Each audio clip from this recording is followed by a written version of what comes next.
किताब village academy channel में स्वागत है सभी का। तो किसी ने पूछा कि उस व्यंजन वर्ण समझ में नहीं आया, तो उस व्यंजन वर्ण मैंने क्या बताया था, उस व्यंजन वर्ण का दूसरा नाम होता है संघर्षी व्यंजन वर्ण। उस व्यंजन वर्ण का दूसरा नाम क्या है? संघर्षी व्यंजन वर्ण। और उस व्यंजन वर्ण का परिभाषा यदि कॉपी में आपने लिखे हैं तो देख सकते हैं। मैंने बताया कि जिन ध्वनियों के उच्चारण में हवा मुख के किसी स्थान पर रगड़ खाकर निकलती है या तो ऊष्मा पैदा करती है, मुख के किसी स्थान पर रगड़ खाकर निकलती है। कौन? हवा। हवा जो है मुख के किसी स्थान पर रगड़ खाकर निकलती है या तो ऊष्मा पैदा करती है। ऊष्मा मतलब होता है क्या? गर्मी पैदा करना। यदि हम उसका उच्चारण करते हैं तो क्या करते हैं? हमारे मुख में ऊष्मा पैदा करते हैं, उसी को हम क्या कहते हैं? ऊष्म व्यंजन वर्ण कहते हैं या तो संघर्षी व्यंजन वर्ण कहते हैं। और इनकी संख्या हम कितने बताए थे? 4 बताए थे। कौन कौन? तालुसो, मूर्धन्य स, दंत स और हा। ये मैंने बताया था कि इनकी संख्या 4 होती है, तालुस, मूर्धन्य स, दंत स और हा। तो इसका उच्चारण स्थान मैंने बताया था कि उच्चारण स्थान मैंने बताया था कि इसको हम क्या बोलते हैं? तालब सा। तो तालब सा इसको बोलते हैं, तो इसका उच्चारण स्थान मैंने क्या बताया था? तालु। इसको बोलते हैं मूर्धन्य सा, तो इसका उच्चारण स्थान मैंने बताया था मूर्धा। और इसको बोलते हैं दंत सा, तो इसका उच्चारण स्थान मैंने बताया था दंत। दंत। और हा का उच्चारण स्थान होता है स्वर यंत्र। स्वर यंत्र यानी कंठ के भीतर। क्या आप समझ में आ गया? उम्मीद है कि समझ में आ चुका होगा। तो इसमें कुछ नहीं था, इतना ही था, सिर्फ ये याद रखना था कि उस व्यंजन वर्ण का दूसरा नाम क्या होता है? संघर्षी व्यंजन वर्ण। उस व्यंजन वर्ण का दूसरा नाम संघर्षी व्यंजन वर्ण। उस व्यंजन वर्ण की संख्या कितना? 4। या तो पूछे संघर्षी व्यंजन वर्ण की संख्या कितना? तो 4 दोनों, क्योंकि एक ही है। और इसका उच्चारण स्थान पूछे कौन कौन होते हैं? स और हा। तो तालब शायद बोलते हैं तो इसका उच्चारण स्थान क्या हो जाता है? तालु। मूर्धन्य सा बोलते हैं तो इसका उच्चारण स्थान मूर्धा। और दंत सा बोलते हैं तो इसका उच्चारण स्थान दंत। और हा का उच्चारण स्थान स्वर यंत्र। स्वर यंत्र यानी कंठ के भीतर हो जाता है। आगे चलते हैं, क्या पढ़ रहे थे? तो हम लोग पढ़ रहे थे व्यंजनों का वर्गीकरण। तो व्यंजनों का वर्गीकरण किसके आधार पर? घोषत्व के आधार पर। घोषत्व के आधार पर व्यंजन को 2 प्रकार से बांटा गया है। पहला हो गया यानी घोषत्व। घोषत्व का अर्थ समझते हैं? घोषत्व का अर्थ होता है, घोषत्व का अर्थ होता है स्वर तंत्र ध्वनि का कंपन। स्वर यंत्र में ध्वनि का कंपन। यानी घोषत्व का अर्थ होता है कि स्वर तंत्र में कंपन होना। यानी कोई भी व्यंजन को जब हम उच्चारित करते हैं तो हमारे स्वर यंत्र जो है उसमें कंपन होता है कि नहीं, उसी के आधार पर व्यंजन कितने भाग में बांटा गया? 2 भाग में। तो पहला कौन है? आघोष व्यंजन। पहला है आघोष व्यंजन। इसका परिभाषा लिखेंगे, जिन व्यंजनों के उच्चारण में, जिन व्यंजनों के उच्चारण में स्वर तंत्र में, स्वर तंत्र बोलो या तो यंत्र, स्वर यंत्र में कंपन उत्पन्न नहीं होता है, नहीं होता है, उसे आघोष व्यंजन वर्ण कहते हैं। उसे आघोष व्यंजन वर्ण कहते हैं। जैसे में हर वर्ग का प्रथम, द्वितीय और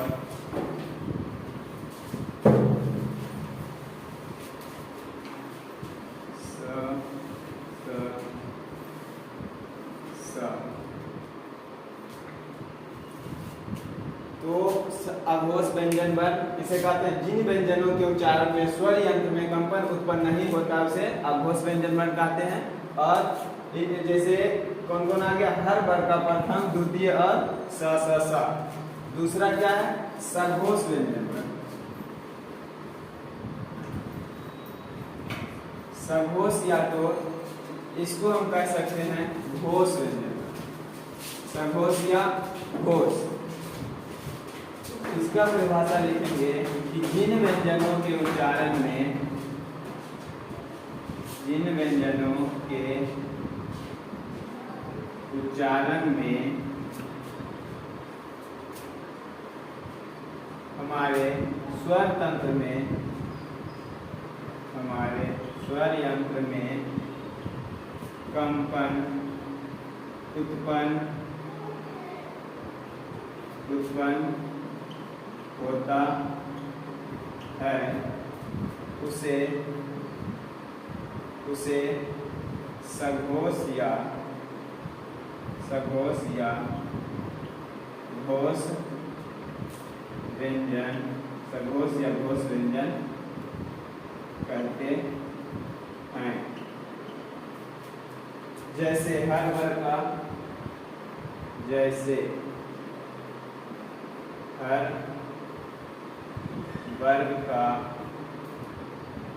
तृतीय, हर वर्ग का तीसरा, चौथा, पांचवा वर्ण तथा अंतस्थ और हा। तो यहाँ पे घोषत्र के आधार पर व्यंजन कितने प्रकार के होते हैं, दो प्रकार के। पहला बताया क्या, अघोष व्यंजन वर्ण, जिन व्यंजनों के उच्चारण में स्वर यंत्र में कंपन उत्पन्न नहीं होता उसे अघोष व्यंजन वर्ण कहते हैं। हर वर्ग का प्रथम, द्वितीय व्यंजन और सा। दूसरा बताया सघोष या घोष व्यंजन वर्ण, जिन व्यंजनों के उच्चारण में स्वर यंत्र में कंपन उत्पन्न होता है उसे क्या कहते हैं, सघोष या घोष व्यंजन कहते हैं। जैसे हर वर्ग का तीसरा, चौथा, पंचम वर्ण तथा अंतस्थ और हा। अंतस्थ में कौन कौन आएगा, य, र, ल और हुआ, ये हमारा अंतस्थ है। और हा, और हर वर्ग का तीसरा, चौथा जो बता रही है तो समझ में आ ही रहा होगा कि बताया क्या, यहाँ तक बताया। जैसे क्या कहते हैं, हर वर्ग का प्रथम व्यंजन, ये हो गया द्वितीय व्यंजन, ये हो गया तृतीय व्यंजन, ये हो गया चतुर्थ व्यंजन और ये हो गया पंचम व्यंजन। तो आप लोग को यहाँ तक समझ में आ गया होगा। आगे चलते हैं प्रांत तत्व के आधार पर कि व्यंजन कितने प्रकार। तो मैंने बताया कि घोषत्र के आधार पर व्यंजन कितने प्रकार के होते हैं, दो प्रकार के, अघोष व्यंजन वर्ण और घोष व्यंजन वर्ण। और घोष का अर्थ क्या बताएं कि स्वर तंत्र में ध्वनि का कंपन का। दूसरा क्या पढ़ते हैं, प्रांत तत्व के आधार पर, प्रांत तत्व के आधार पर व्यंजन दो प्रकार के होते हैं, दो प्रकार के होते हैं। तो प्रांत तत्व के आधार पर व्यंजन दो प्रकार के होते हैं, कौन कौन। पहला है अल्प प्राण व्यंजन,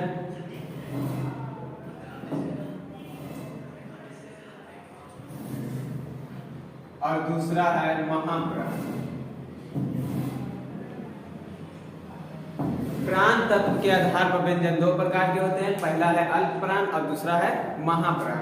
प्राण तत्व का अर्थ क्या है, सांस या हवा से।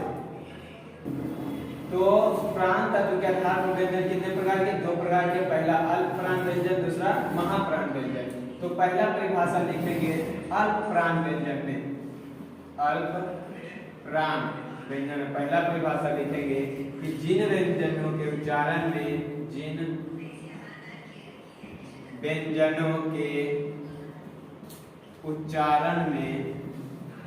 उच्चारण में बहुत कम हवा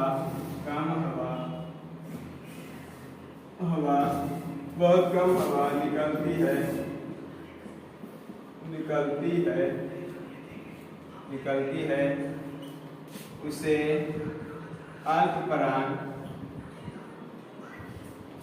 उसे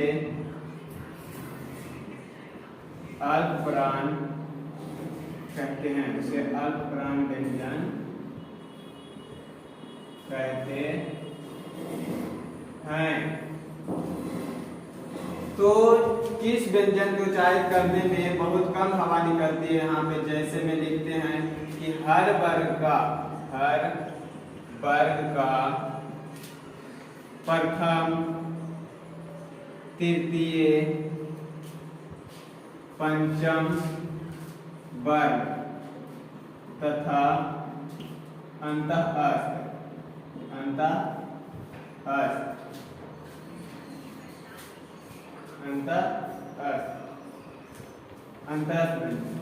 अंतःस्थ व्यंजन में कौन कौन आ जाता है? य, रा, ला और हुआ। ये हुआ अंतःस्थ व्यंजन पर, यानी जिन व्यंजनों के उच्चारण में बहुत कम हवा निकलती है उसे अल्पप्राण व्यंजन कहते हैं। यानी जिन व्यंजनों के उच्चारण में मुख से, यहाँ पे हटा कर क्या कर दीजिए, मुख जिन व्यंजनों के उच्चारण में मुख से कम हवा निकलती है उसे अल्पप्राण व्यंजन कहते हैं। जैसे हर वर्ग का प्रथम, तृतीय, पंचम वर्ण तथा अंतःस्थ और अंतःस्थ। दूसरा क्या है? दूसरा है महाप्राण व्यंजन। तो जिन व्यंजनों के उच्चारण में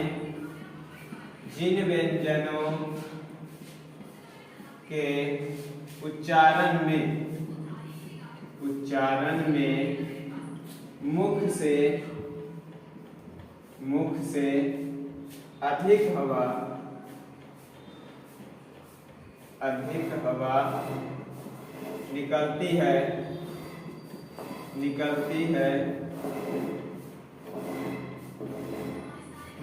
है उसे महाप्राण व्यंजन कहते हैं।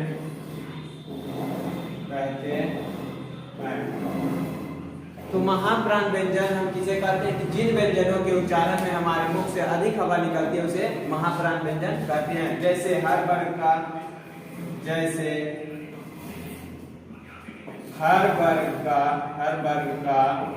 कौन कौन बच गया? यहाँ पे आ गया प्रथम, तृतीय और पंचम। तो कौन कौन बच गया? हर वर्ग का द्वितीय व्यंजन तथा चतुर्थ वर्ण तथा ऊष्म व्यंजन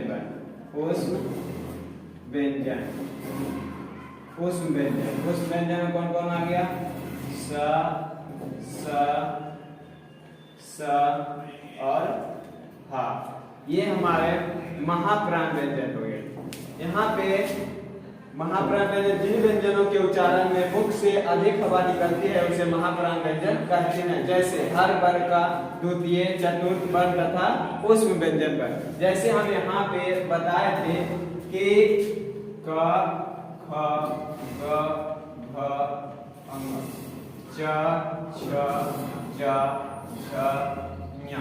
उसी प्रकार से यहाँ पे बताए थे हम कि हर वर्ग का ये क्या है? प्रथम वर्ग, हर वर्ग का द्वितीय वर्ग, हर वर्ग का तृतीय वर्ग, हर वर्ग का चतुर्थ वर्ग और हर वर्ग का पंचम वर्ग। यहाँ पे इसी प्रकार से वर्ग तक बताए थे।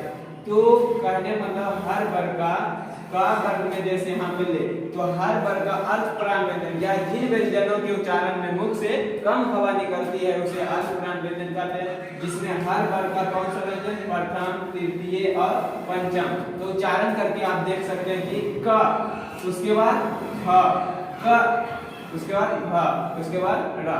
तो अल्पप्राण व्यंजन में बहुत कम हवा निकलती है, का हो गया, गा हो गया, रा। इसी प्रकार से महाप्राण व्यंजन में जिन व्यंजनों के उच्चारण में मुख से अधिक हवा निकलती है, तो मुख से अधिक का के अपेक्षा खा में मुख से अधिक हवा निकलती है। जैसे हम बोले का, उसके बाद खा, उच्चारण करके देख सकते हैं, च, छ, ज, झ, ञ।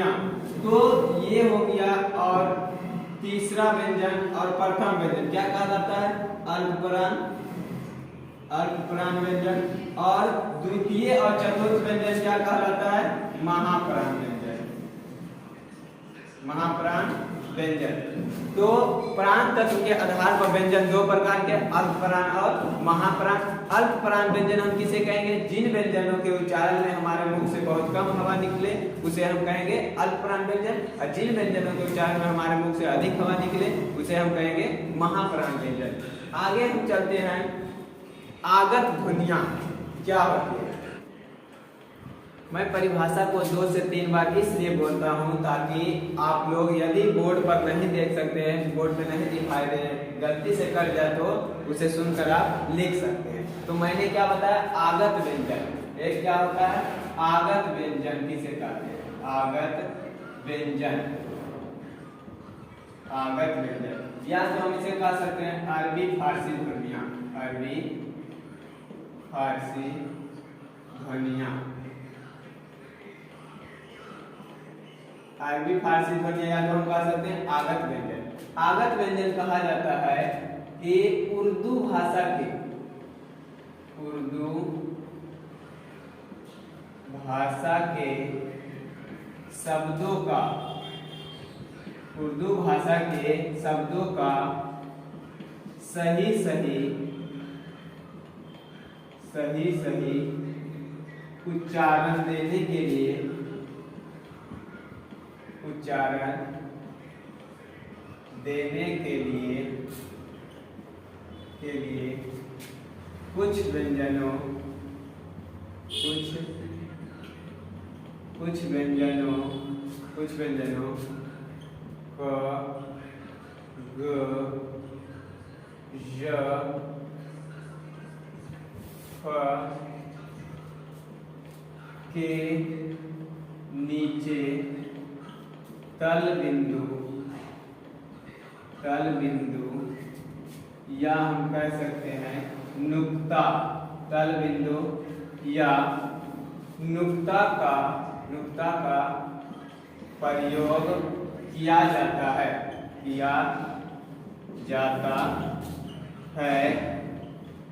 उसे आगत व्यंजन कहते हैं, आगत व्यंजन कहते हैं। यानी हम कह सकते हैं अरबी फारसी ध्वनियां या तो आगत व्यंजन। ये आगत व्यंजन होता क्या? उर्दू भाषा के शब्दों का सही उच्चारण देने के लिए कुछ व्यंजनों जैसे क, ग, ज, फ के नीचे तल बिंदु या तो हम इसे क्या कह सकते हैं? नुक्ता, तल बिंदु या नुक्ता का प्रयोग किया जाता है, उसे आगत व्यंजन कहते हैं।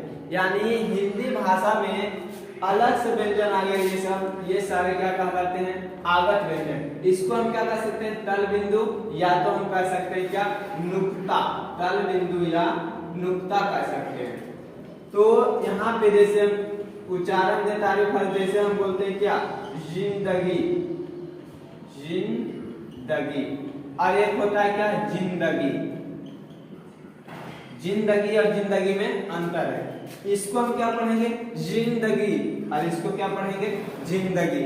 तो ये भी जो है उर्दू फारसी ध्वनि का जो है सही से उच्चारण देने के लिए आता है। कौन आता है? नुक्ता, या तो हम इसे क्या कहते हैं? आगत व्यंजन कहते हैं। यहाँ पर व्यंजन समाप्त हो गया। अगले दिन टेस्ट लेंगे, प्री क्वेश्चन वर्णमाला से रहेगा।